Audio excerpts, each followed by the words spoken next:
Sa banwasang Isabela, probinsya sang Negros Occidental, 82 ka mga minor de edad ginpang dakop matapos nga nag-jogging. Apisar ginadumilian nga magwa sa ila sini mga balay.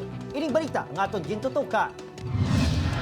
Ginapahayag may duha ka tuyo ang ini nga makabataan sa banwasang Isabela sa pagwa sa ila mga puluyan. Una, mag-ehersisyo, kag ikaduha, maghaklo sang preska nga hangin matapos ang malawig nga pagtinir sa balay. Apang sa ila pag-jogging, diretso sa presinto sang Isabela Police Station ang 88 tanan ka mga minor de edad bangod sa pagbayular sang guidelines sa idalom sang General Community Quarantine nga ginadumilian ang pagwa sa mga 21 anyos padalom sa ila mga balay.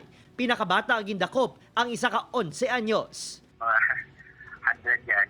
Kaya lang sang time nakita nila nga ginapang kuha na sa patrol, ang mga pupila ang iba dinalaga na sila sa kampo.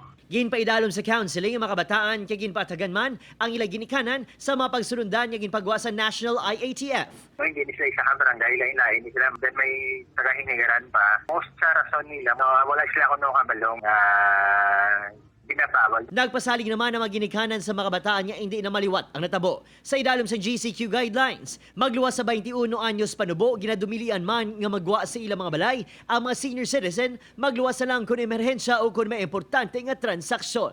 Upod kay Reynald Castillo, Adrian Prietos, One Western Visayas.